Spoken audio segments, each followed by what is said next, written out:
In Fallout 4, health is one of the most vital things in the game. It determines if you can win a fight with 10 raiders or just one. Well, what if you just had none of the health? What if you couldn't even fight one? Well, in this video we find out, can I beat Fallout 4 at 1 HP? Now, like all of my good runs, it's time for me to make my character. And my character I had a perfect idea for, because a man who needs to be 1 HP has to be the most punchable looking thing you've ever seen in your life. And with all the pimples and dimples and the big cheeks, I think I did a great job. Oh, I just want to punch him so bad. And to actually start off on the run, I have to make my health 1 HP. And I'm going to be doing this through console commands. So here's a quick demonstration of that. I was intimidated by this mailman, trying to ask me for my information, so I gave in. I started giving everything I had. And that means I gotta put in my perks. So I put 7 to perception for the VATS, 10 into charisma because I need to speak my way out of most of these conversations, and 7 into agility for my sneak ability, so I can maneuver and get out of combat pretty easily. And my name took a lot of thinking, but I made up my mind with Jimmy Bob Leno III, because all of these names that came along with that makes it seem like he's a lot more punchable, like he's just someone that kind of skulks around, which was perfect for my character. I tried to slash kill Sean, but he didn't like that, so he took off my wife's head. And then he started dropping bombs across the US, forcing us to leave to a vault. And then he dropped it on us. Sean was evil. But luckily we escaped, making our way into a pod where I can be frozen and kept safe from the elements, so I couldn't die. But Sean couldn't have that. He sent these people to kill my wife and then broke me out of the pod, and I couldn't get back in. So now I have to go fight out in the Commonwealth. And while I made my way through the vault, I used mostly VATS to keep away from the rad roaches, and even though there was a few close calls, I still made my way out of the vault. But now that I had the Pip-Boy, I could finally check my health. So every time I had more than 1 health, I had to go in my console command and change it back to 1. And I'll be keeping track of this whenever I get a level. Now that I left the vault, it was now time for me to go find out what I wanted to do next. I first robbed Trashcan Carla and then went over to these people and started convincing them to just walk away and give me money. It worked. And then I robbed the people that they were trying to rob, and then I made my way to Paladin Dance. I made sure none of these homeless people could sneak up behind me and steal my wallet, so I stood up on this catwalk, shooting them from below, but Paladin Dance handled most of them. I convinced Paladin Dance to start paying me to help him, and then we made our way to ArcJet, which was actually very scary, because the scents inside were ruthless. But most of it was me hiding and letting Paladin Dance handle it for me. And then occasionally I'd drop some shots in. But then once we got to an actual room where it was dangerous, I started dying left and right, because of an explosive barrel that I couldn't find. But finally, after a few more deaths, I finally got to a spot where I wouldn't die, and I just picked them off from a distance. And then we got to the reactor, where I happily burnt Paladin Dance to a crisp. But then I felt bold, and I walked out and got burnt to a crisp with him. It was not good. Eventually, I did finish it though. To show you how I do this whenever I get a level, I usually get 3 HP per level. And then I'll go in my console command and take away that 3 HP so I'm back at 1, just so you know I'm not cheating. Once I was finished, I made my way out and talked to Paladin Dance, and then I made my way back to the Cambridge police station to start heading down to Diamond City. I met up with Piper, and she was being the same as she always was.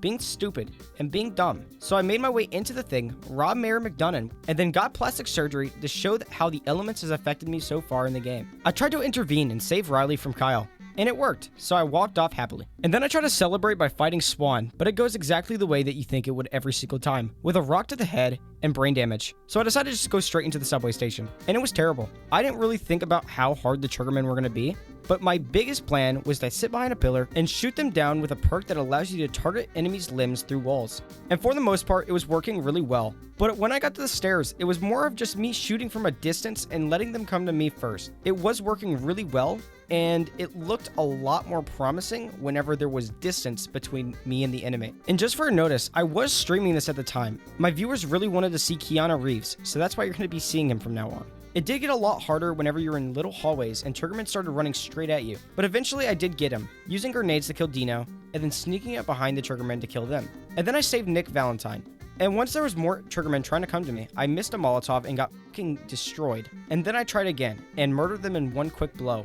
Now it was time for me to kill Malone, but I have a way with my tongue, so I talked my way out of the situation, telling this lady to run off, and then Malone gave me a countdown to run away, and I did that.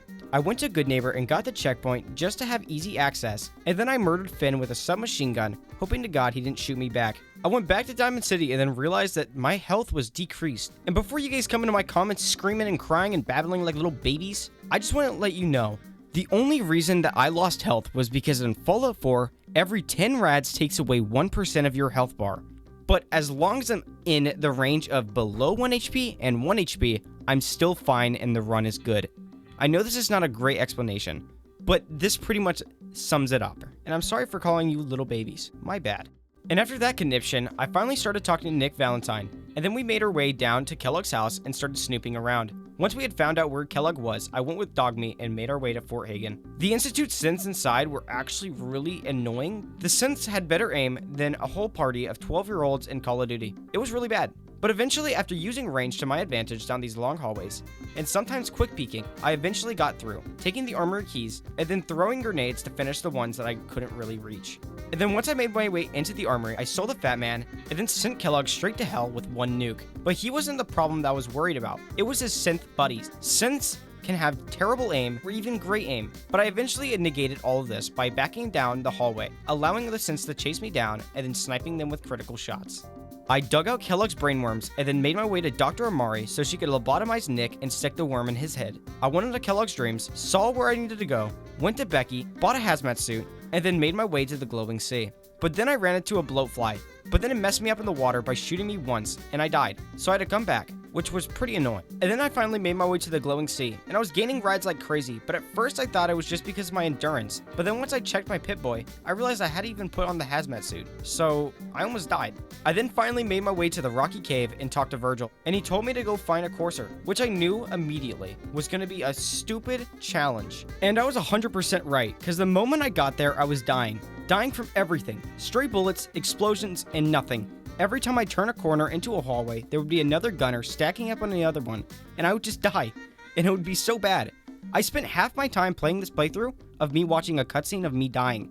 It was bad, and very brain-numbing. It got so bad to the point where people in my chat were telling me about Mama Murphy and the courser code, because I guess they didn't believe that I could kill him. And I decided, honestly, that's a really good idea. So I saved Preston Garvey and his gang, and then made my way to Mama Murphy to go give her some drugs. I made her overdose a little bit, and then finally she gave me the authorization code for the courser, and then I made my way back to Green Tech Genetics to finish off the rest of the gunners, even though it was very hard still. And then finally when I made my way up to the courser, I gave him the authorization code and turned him off into the corner. I grabbed the courser chip, executed the hostages, and then made my way down to Dr. Amari so she could decode the chip. But like always, she doesn't like doing anything but fiddling around people's brains. She's a freak. I started to make my way down to the railroad, but then got jumped by a pack of feral ghouls who wouldn't let up. But eventually, after running away, I made my way to the Old North Church, and then got absolutely destroyed by a whole gang of more feral ghouls and a legendary one. I then finally killed the legendary feral ghoul, and it gave me a relentless laser musket, which is completely useless. Why is this a drop? I then cracked the code to the railroad, dropping down a nuke right on their foreheads, and then melting them all with a minigun, but I couldn't see anything because some forgot to turn on the lights. I made my way inside of the railroad. It was even harder because Tinker Tom is an absolute unit, and he tanks most of these bullets. Eventually, I did kill the rest of the people inside, and then decoded the chip by myself. I then went back to Virgil, getting his autograph, and then making my way back to the police station to go talk to Paladin Dance about going to the Pridwin. Once on the ship, I was completely made fun of by Kells, and then I listened through a very long speech, which almost put me to sleep. I talked to the crew, and then finally it was time for me to take on Fort Strong. So I took the Vertibird, which was a big mistake because the super mutants could just snipe me right out. It only took me a few tries to kill the behemoth and the rest of the super mutants, and as long as I stayed on the Vertibird and used the minigun, most of the super mutants couldn't do anything. Inside of the building was a different story, because there was a legendary super mutant butcher, and that is a long ass name and a long health bar. This guy put me through so many minutes of suffering. One shot took me out, and one shot is all they needed. It was so bad. I was getting ready to just throw my controller because of this guy sniping me across the entire building. I eventually just ran past him, going into the elevator to find the mini nukes that were stored inside.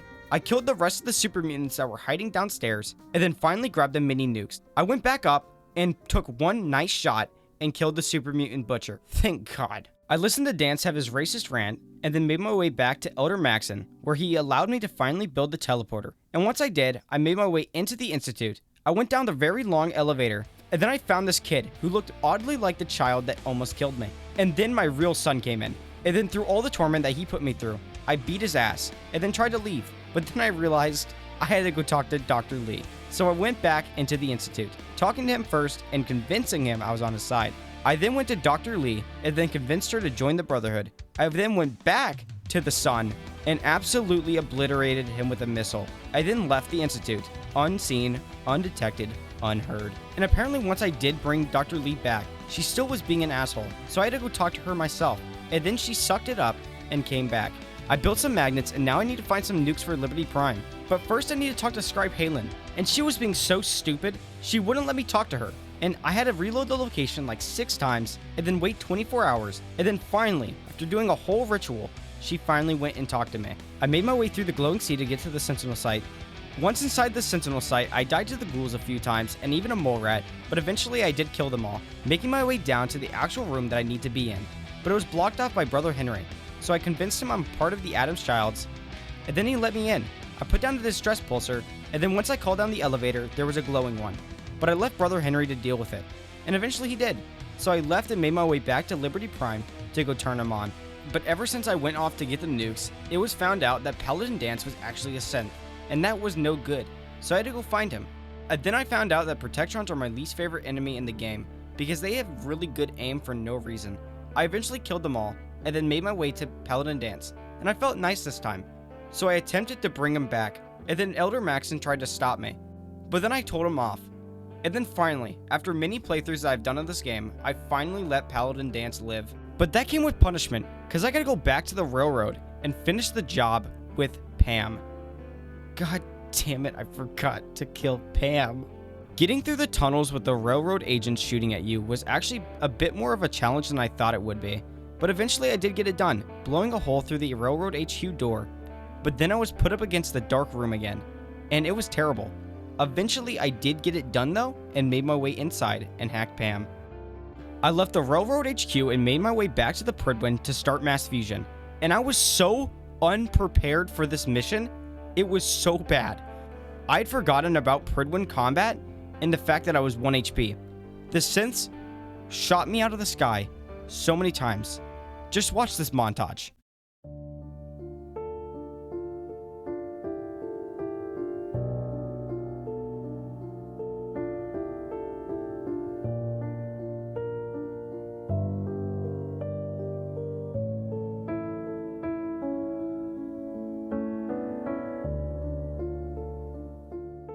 Once I'd finally made my way on top of the actual building, I started to jump off, and then I broke my legs. I couldn't survive the fall. I was so low on health that every time I jumped off, I'd break my legs. So I had to go back, restart, and go to the Brotherhood of Steel and grab the power armor that was waiting for me. I took off all the pieces of armor so I wouldn't survive that many hits. But every single time I'd take a hit, I would reload a save, just so I wasn't cheating. After a lot of tries, I finally made it, and jumped off and survived the fall. I took off the power armor, and then made my way inside to kill the rest of the synths. I guess Proctor Ingram was a little sick, so she was kinda geeking out a lot. I took a stealth boy and had her sit right in front of me, and take most of the shots for me. And it ended up working really well, and I just shoot from the side, using my laser rifle to pick them off one by one. And then eventually we made it into the reactor room. But then I got extremely scared because I had no Radaway or no Rad-X. But then once I looked in the stall, there was a whole stash of Radaway and Rad-X. Perfect for me. I then grabbed the Beryllium Agitator, escaping with just a whim of health. And then something incredibly stupid happened. I was put up against a legendary Sentry Bot. What is up with the legendaries this run? Why? So my fat man pretty much did nothing to it. And most of the time that I was fighting him, he just kind of stared me down. And Proctor Ingram was no help. Just sitting on the floor, sitting. Doing nothing. Watching me suffer. And eventually I ended up just shooting rockets in the side of the doorway, and it was damaging him. Until it blew up and killed me. This means I had to make some distance before I could fight him. Of using crits through the wall with one of my perks. And I eventually did kill him. But then I still exploded. So I did it again, and then ran for my life, and then there it was. I killed the Sentry Bot, and now I have to kill the Assaultrons, which were basically of no threat to me with my missile launcher. I then let Proctor Ingram kill the last Protectron. I then got stuck in the elevator with Proctor Ingram, and this happened. This elevator's taking too long, and I'm stuck in an elevator with this woman.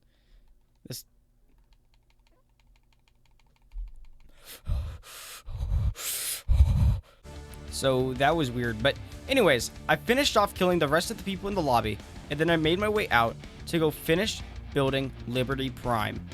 And then I tried to turn them on, but then everybody started running the opposite direction. I ran with them, and it was stupid. It was just a super mutant. I missed the coldest line in the game, which kind of stinked. The march with Liberty Prime was pretty easy because he dealt with most of the synths by himself, and all I had to do was hide. And then finally we made it to the CIT ruins where he opened a hole right into the ground, leading us into the Institute. Inside of the Institute, I picked my battles pretty wisely, killing turrets and just random synths that crossed my path. But I usually left everything up to Elder Maxon, because these guys are absolute units and tanks. I didn't really have to do anything but watch and learn as they melted things. It was pretty cool. I then of course did my part by killing Institute Scientist, which was pretty much the only thing I could do. I then left up most of the fighting to Elder Maxon and the rest of the Brotherhood. Once we made it into the courtyard, I killed Institute Scientists left and right, doing my job, while Elder Maxon killed the rest. After not long, it was time for me to go turn off the lockdown, but when I went into the room, my son was inside of Baby Sean's room. I don't know how he got in there, but I decided to ignore it and lifted the lockdown. Making my way back, getting stuck on the staircase because there was 2 synths blocking me in, and I kept having to do crit shots and take them out one by one. I died a few times, but eventually I did get them. And now it's time for the fight in the reactor room. And while I did pretty much nothing but shoot at a dead body that I didn't know was dead, Elder Maxon took out most of them. Eventually, I placed down the charge and then we left. And then this kid, this stupid replica of my evil son came, and I told him no. I told him to burn in this place with his creator, and then I left the Institute. Now that shows it. And now with a flash of light, I beat the game. You can beat Fallout 4 at 1 HP, although it takes a lot of tries, and a lot of pain, and a lot of death. Anyways, I hope you guys enjoyed the video. If you liked the video, give me that thumbs up. If you didn't like the video, scroll past. And if you did like it really good, subscribe. But this is not the end for Jimmy Bob Leno III. After all this time of fighting to get back at his son, he turned into an absolute unit. Look at that man. What a cool looking guy. Give him a high five. Bam.